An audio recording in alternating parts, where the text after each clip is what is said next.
And that was what we saw in all the other cohorts as well. So after 3 years of giving this, as John said, it's not reliable. And so what we're recommending to the board is that it just isn't worth the time. And if you remember a year ago, what we said to the board is that we want to give it one more year. And it costs us not a lot of money, in the ballpark of $2,500, but that's money that we could put into other things we're interested in with SEL. For example, we're going to have several speakers coming next year on both cyberbullying and the topic of bullying to address parents and students. So that money's better spent there than it is another year of this stuff, because you're just not getting any new information. And the time it takes away from all the curriculum. It's very time intensive, yes, especially for the teachers, because you imagine that classroom teachers got to fill this out 22 times if they have 22 students. Okay, but Karen and yeah, I was just to say, Karen, Beth, is there anything, and Beth, that you want to add regardless, regarding the recommendation?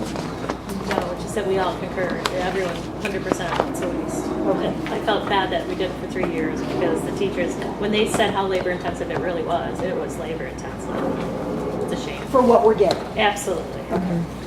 I think we wanted to make sure that we did give it its full potential and, see if Now there's we any know. trend to turn things around. yeah, so I think putting the energy into collecting the data is time better spent than this. I mean, the actual behavior infractions. So to just close with this June testing report, the majority of it's very good news. I hope the board is, and the community as well, is pleased to see that things are continue to go up.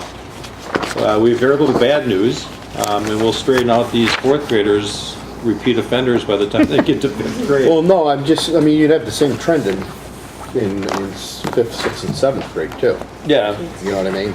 I just use that as an example. right. Mark, I have a question on the Explore scores. Yes. Going back to that. You have the township average. What schools are in the township average? Is it just the public schools? No, it's the privates as well. And do you get a breakdown from No. LT? We get the township average without us. That's what we're provided. Without Pleasantdale? We've asked. Do you ever ask for the average? Because I've asked for it before, and I got it before. They averaged every grade level for the last 5 years per school. It was very interesting. I got it last year. I've asked at a I'll send it board to you. meeting, I've asked at a board meeting, Yeah. and they won't give data. Well, you have to ask, you have to ask LT for the data. That's what I'm saying. Right. At that data consortium, I asked for it there, and they said they wouldn't provide it. Well, I have it. I'll send it to you. Okay. It was very interesting. Could you send it to Mark? Oh, I'll send it to Mark, and he'll send it to you. Okay. Okay, we'll- remind me if I forget. I'm sorry. Okay, next item is Mastery of Learning Guidelines.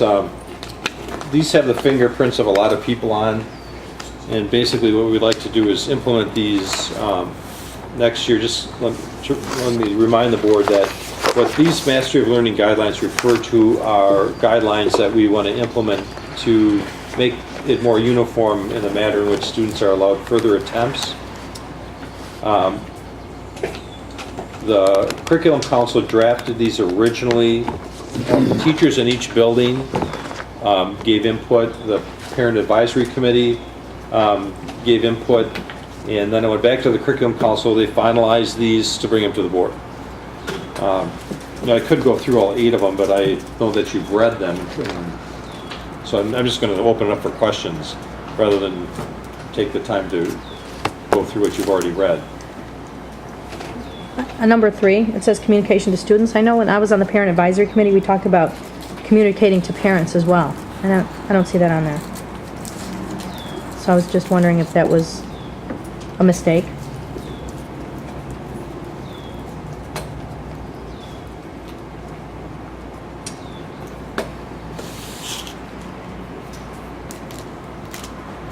Was it deliberate? I thought we had parents in there, I'm just looking for it.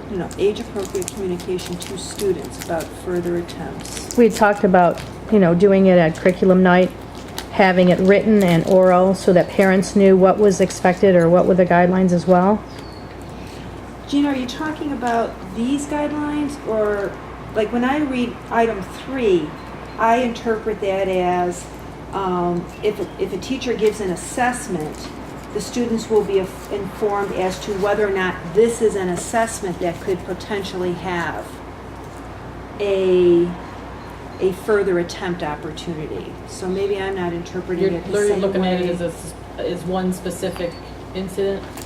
Oh, I know. To your question, yeah, the Parent Advisory Committee had recommended that, and what the council decided is that that's really not a guideline that you'd follow in the classroom, but the communication would just something we would just do. That it's not So something this is just for the classroom? Yeah, this is for the classroom. Here are the practices that would be used there, and that the communication was, obviously that was a great recommendation, and that these would be shared at the beginning of the year and put on the website. So they're still gonna do that then? Oh, yes, absolutely. Okay. I just wasn't sure, because, okay. I just didn't, I mean, I knew we had that item, and it just took me a while to remember what the council, Okay, and then it just says only one further attempt will be allowed for a written assessment. Is that, like, what do you mean by written assessment? like a chapter written test. Like, or- I mean, is a multiple choice That's test a written? Correct. That is Right, written. and that was one of the I thought it was like- recommendations of the Parent Advisory Committee, if you recall. So it's not an infinite number of retests. It was a set number, but it didn't, I don't think they had it, what, I mean, I know their members back here, it was one time? But no, when it says teachers may exercise discretion, I just know from some of those meetings, I just want to make sure, number one, it says subject within a grade level will consistently apply, but then down in 4, and there, it says teacher, like 8, the teachers will determine, is that on a grade level, the teachers? I guess Yeah. my concern is that there was inconsistencies among teachers in a grade level.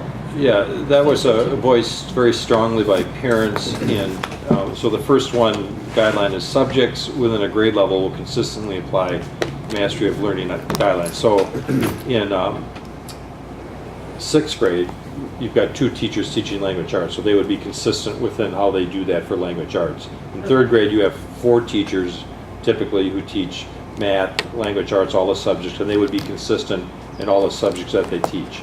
Okay, that's what I want to make sure, because Yeah. there it says, like 8, teachers will determine, I just want to make sure teachers on the level, the whole grade level, that they're all, that they'll Right, continue. consistent across. that's Correct. Even if they're different than 3rd grade or 8th grade, 6th grade is gonna do the All the same same. thing. I just want to make sure, I know it Yeah, says it there's- on the first one, but I I think want to make that's sure why it number follows 1 is through. number 1. Yeah, and there is a nuance here that you wouldn't know if you weren't a teacher, and that is that you may be a 3rd grade teacher, and there may be just one section of one Right, like in test number 4. that only one student in your class is taking, and no other student in the whole grade level is taking. So then you would obviously exercise discretion on, how would you grade those 3 questions that the child took again. So that was the kind of discussion that came up among the teachers, that they needed to have that amount of discretion, because there could be circumstances that would arise where they were just left to their own discretion because there was one incident, and that does happen. It's still going to continue? Okay, so I don't want to hear back like in December when here it says, whenever possible to, where was it? The student, well here, teachers will determine how further attempts will be graded, that it's consistent amongst the grade level. Teachers will determine how further attempts will be graded. Not that one teacher's grading one way and another teacher's another in the same grade level. Or, like I said, the big thing was the inconsistency among the teachers in the same grade. Right, so where those words are saying, where that word is stated, would it be possible for us to just change this to be grade level? I don't think Take you the can- word teachers out and insert the word grade level, and that will make that consistency mandatory, so we shouldn't hear. I think it was supposed to be in grade level December. teams is what we Grade level team, talked about. right. Yeah. Grade level teams, I Because think is the that's verbiage really we a used. concern that I think, It was a big, right. Yeah, no, that's embedded in here, but the thing you have to remember is elementary is different than middle school. Now, middle school is operating more as a department, so more appropriate for the language arts department, because they give similar type of assessments. Same thing with math, But it'll be, consistent. but it should be consistent even if Correct. there's 4 teachers in 2nd grade. It should still be consistent. Absolutely. So that's why we just make it grade level. And with the new common assessments, they'll all be given the same assessment, right? Well, it says that, the first one, subjects Yeah, within a okay. grade level. All that says is that we'll consistently apply mastery of learning guidelines, which this is, and then down below it says teachers will determine